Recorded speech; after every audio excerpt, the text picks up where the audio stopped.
Hey guys, what's up? It's Kevin for the win, and today we are playing Plants vs. Zombies Battle for the Neighborville on the Nintendo Switch. I'm going to answer the question of, is it worth it on the Nintendo Switch? Don't mind me, I'm going to actually go into great detail about the game. I'm going to be playing some death matches here in the video, so you can enjoy some deathmatch action while I go over the good, the bad, and the ugly of Plants vs. Zombies Battle for the Neighborville Complete Edition on the Nintendo Switch. Now, fortunately for us, there is a lot more positives than there are negatives for this game.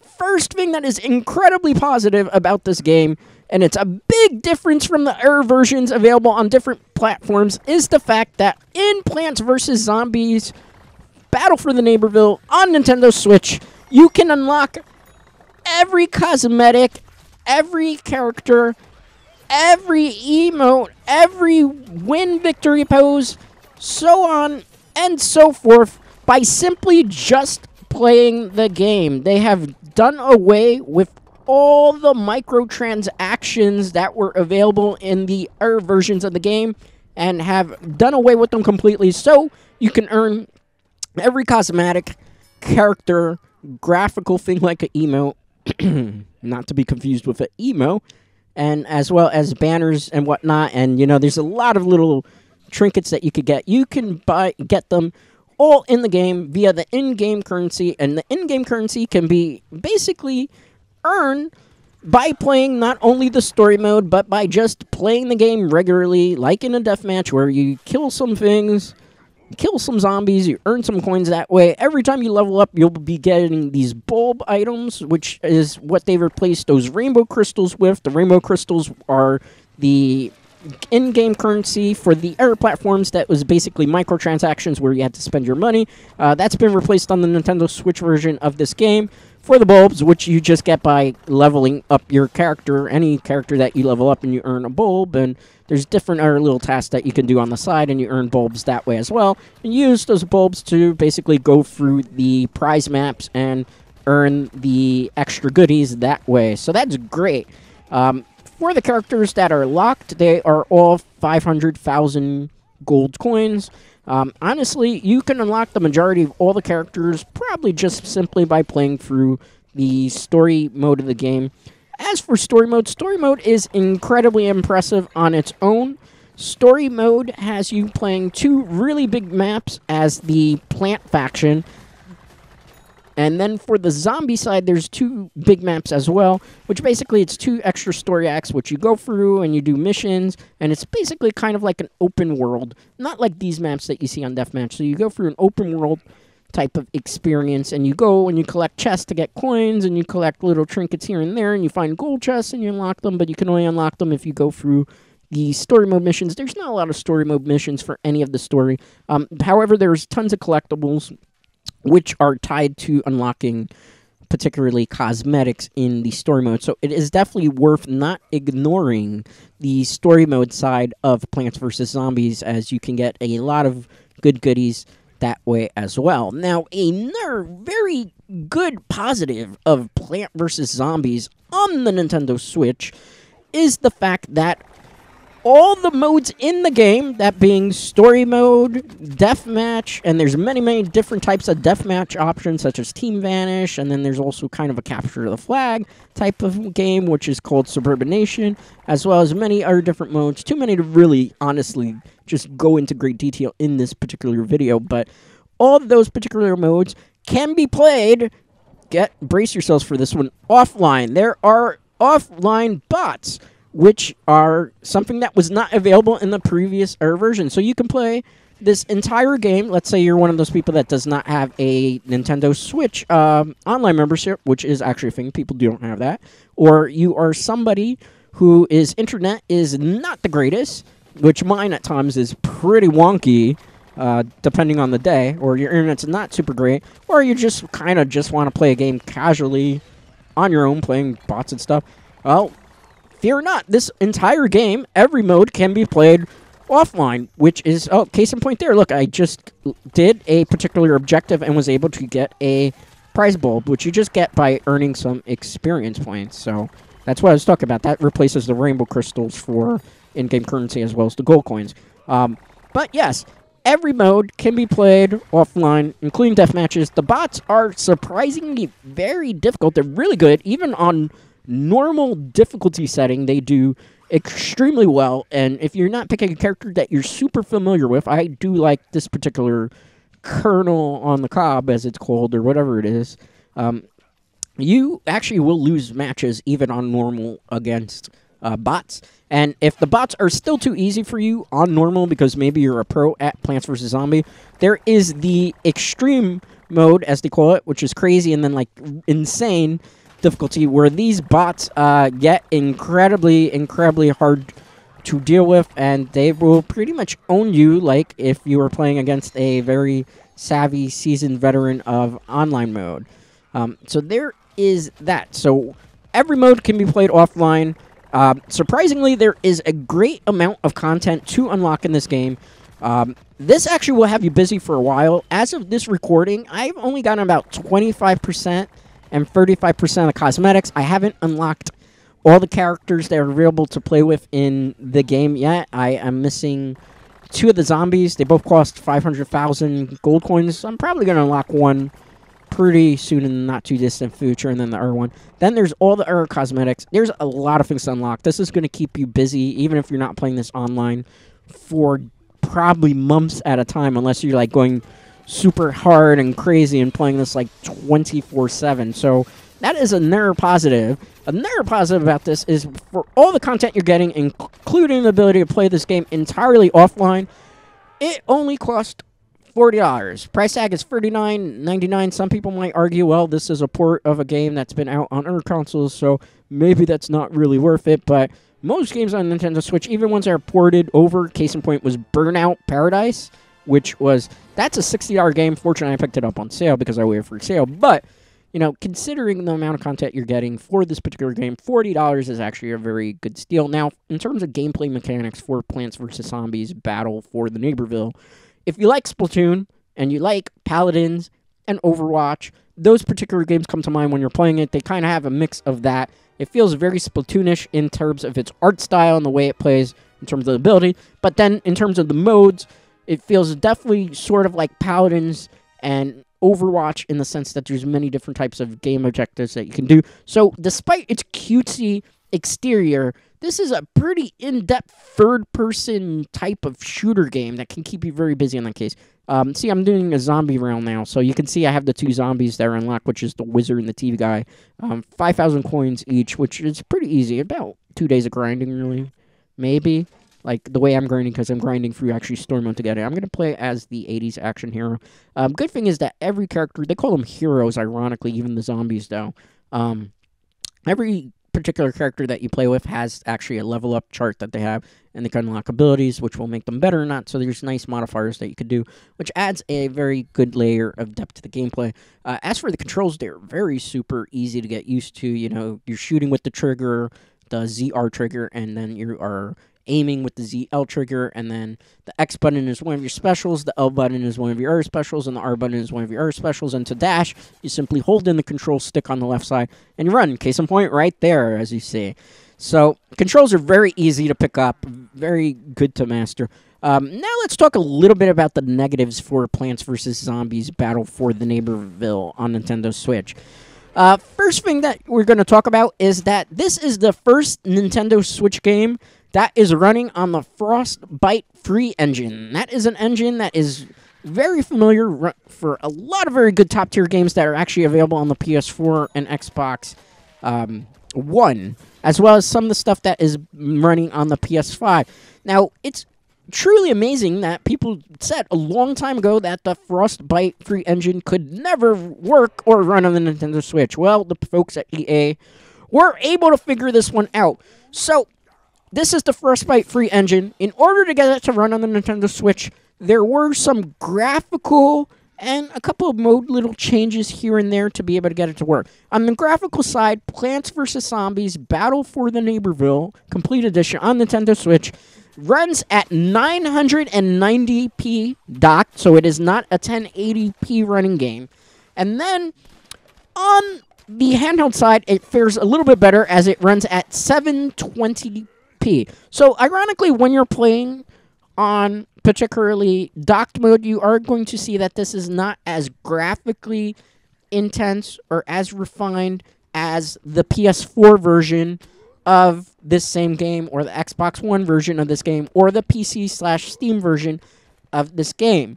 Obviously, the Nintendo Switch is not as powerful as those systems that I listed, so in order to get the engine to run, they had to downgrade the graphics on the dock version a little bit. Now, in order to fix the performance and so that it would run well on the Switch, on the Frostbite-free engine, this game runs at a locked-in 30 frames per second. I have not seen, actually, the frames dip at all, really, when it comes to death matches. I have seen it dip in story mode if there are a lot of enemies that come out on the screen. Like, if you get really overswarmed with the mobs, then you see some drops in frame rate. But for deathmatch, it does not, to my testing. I've tested this extensively throughout the weekend. I was playing this since Friday, and I played it all straight through the weekend. It does not drop in frames when you're playing in deathmatch. Now, in handheld mode, again, it also runs at 30 frames per second. So if you are somebody that likes games running at 60 frames per second, you're not going to find it on this release because concessions had to be made for the Frostbite-free engine to work well and for this to perform well. Because if not, we were going to basically get our Apex Legends on our hand from EA. So, ironically, it worked out. I don't really care too much about the frame rate being at 30 frames per second because I'm not playing on a PC, so it's not going to matter. And there's not really crossplay, which is kind of one of the things that people are also going to probably feel is a deal breaker here. There's no crossplay. Reason for no crossplay simply is because obviously this game has no microtransactions. The other platforms have microtransactions. But, so you take the good with the bad. We have no microtransactions whatsoever, able to unlock everything, able to play everything offline, every mode, on the Nintendo Switch in handheld and docked. So that's great. So we take a hit in the graphical and a little bit on the frame rate side. I think those are fair enough concessions to make to get this game available to play on the Nintendo Switch. Now, as I just mentioned, there is no cross-play, so that also means there is no cross-progression. So if you have this game on another platform, you cannot take your basic save data and carry it over to this game. From what I understand from the developers, there is no plan to have this available as crossplay on the Nintendo Switch platform or with the other platforms. Keep in mind that Plants vs. Zombies Battle for the Neighborville is a game that EA no longer necessarily does updates for. They've pretty much, that's why we have a complete edition for the Switch, and that's why there's been no updates for the other platforms. Pretty much they've done all their content. They did it for a year. That's usually what a game particularly has content updates for. When it's an actual physical game release, such as this game was, what ends up happening is games are supported for a year. And after a year, that's pretty much when you rarely see DLC. The only exceptions to this rule are fighting games. Fighting games are kind of a different beast, and the developers have a longer-term plan, which is why they plan way more seasons of DLC and such for this. For Plants vs. Zombie, this is a game that developers had their time to work on it and then support it through DLC for a year. So, there's not going to be any DLC coming for the Nintendo Switch platform, which means since there's not going to be updates for it in terms of anything outside of stability updates, you're not going to be able to get crossplay at any time. But considering the large player base of the Nintendo Switch in general and the fact that a lot of people have been playing this, actually, surprisingly, quite a lot of people I've known picked up this game on launch. At the moment, the player base online is pretty good. There's a lot of chances to get online matches. So right now, it's being very well supported by the community. And there's a lot of people who really love it, and a lot of people have adopted to it and are playing it. So matches are pretty easy to find at the moment. It doesn't take too long on the online side of things. Obviously, the longer you wait to play a game like this, like if you wait for it to go on sale and it's a year after release or two, sometimes games do drop off depending on whether the community wants to stick around with or not. So that's something to keep in mind. But at the time, online, people were able to find online matches significantly well. No crossplay is kind of a little Debbie Downer, and no cross-progression. But as long as the Switch community stays around, those things really shouldn't matter in trying to find a match. And as I mentioned before, you can play all the modes offline, so even if the game on the online side kind of goes to the wayside, you could always infinitely play this thanks to the bots. And also, you can grab a bunch of your friends and be able to play this game locally. So you could grab 8 of your friends, and then they can grab 8 of their enemies or whatnot, and you could play over, LAN network and whatnot, and have your own death matches that way. One of the downsides, however, because this will be asked in the comments, is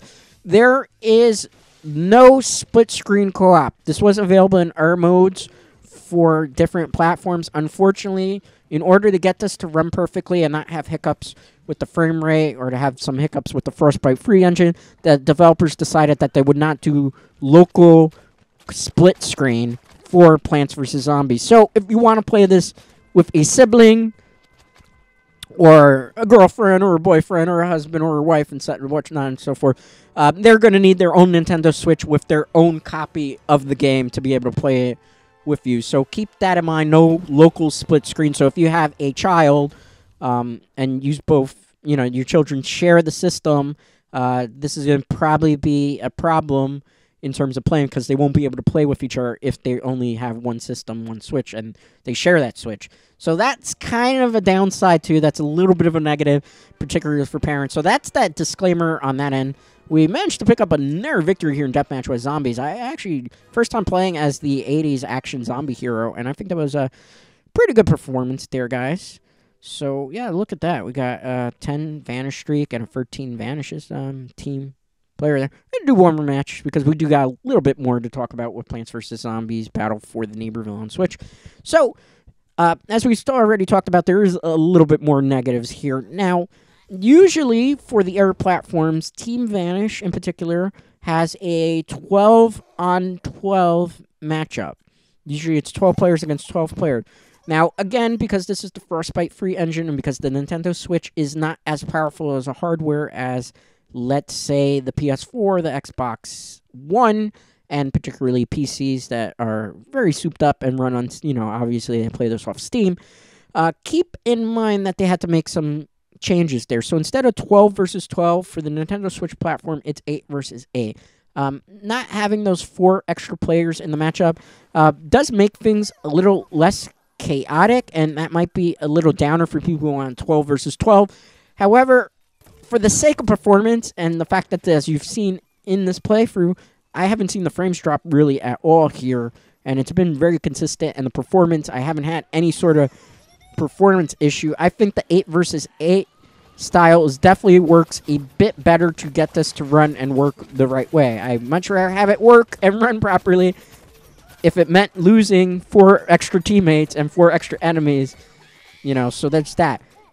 So there's that. Now, there's one other little negative here. It doesn't happen too often, but I have experienced it. I have not experienced this in Deathmatch, but I have experienced it when it comes to the story mode and the Giddy Park aspect. Is sometimes on the Nintendo platform, when you're playing in single-player campaign and there's too many things going on screen, the game will have a software error crash. I've experienced it over the weekend. 2 times it's happened to me. Only 2 times. 2 times out of a time. I've been playing it all weekend, out of 72 hours, 2 times. So, depending on what happens in single player, depending on how many things come at you at the screen, there is a possibility that the game will just say, I'm having trouble running it, and we'll have a software error. This has been brought to the attention of the developers.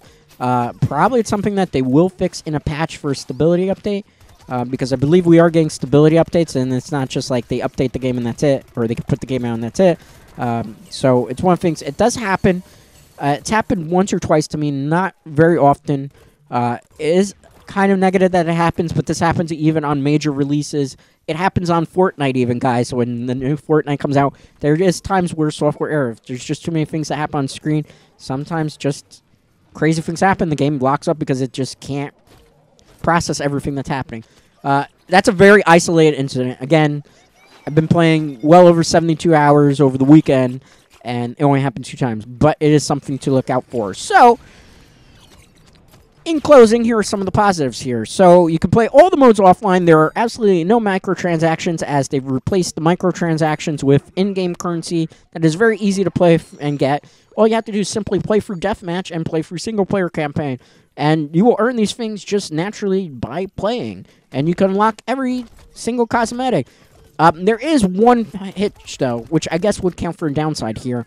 People who had the Founders Pack on the other platforms had access to 2 other characters that are not available on the Complete Edition. At this moment, it sounds like EA just has that available for the people who supported the game from its very early inception, that Founders Pack. So those characters are not going to be made available on the Nintendo Switch platform. So that's a downside. If you have it on their systems, well, you're really, that's going to be one of those things you're probably not going to switch over to Switch. So going back to positives, you can play offline. Runs very well on the Nintendo Switch. Frostbite 300 on Nintendo Switch. A minor change to the player amount of people in death matches, but I think that's perfectly fine. Can unlock everything, not having to spend any money on microtransactions. Can play everything offline. Negatives, instead of 12 versus 12, it's 8 versus 8. There is a software error that happens every so often single player. Very isolated incident. Single player campaign, I did notice a little bit of frame rate issues if too many things weren't on the screen.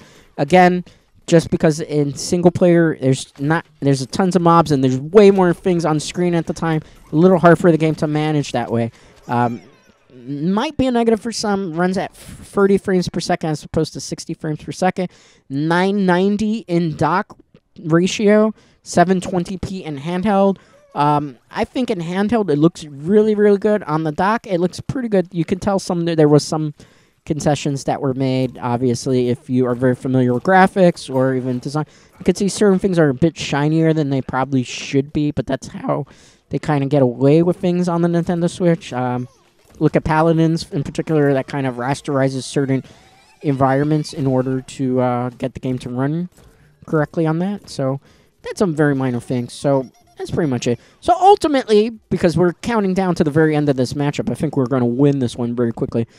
Is this worth it? Is this worth the money? If you like Splatoon 2, if you like Paladins, if you liked Overwatch, if you're the type of person that likes to play shooters offline but also online, if you like offline bots, if you like to unlock a whole bunch of things and you want a very robust experience where you're going to spend a lot of time in this game, yes, for $40, Plants vs. Zombies, Battle for the Neighborville, Complete Edition is definitely worth your money and worth your time on the Nintendo Switch. I would argue at the moment, this is probably one of the top 5 Switch releases on the Nintendo Switch for 2021. Considering we had a very light release window for the Nintendo Switch, this is kind of perfect. And considering Splatoon 2's gotten very stale, and this has that very Splatoon 2 vibe, I think this is perfect for Nintendo Switch people who were interested in this game but didn't have it on their system.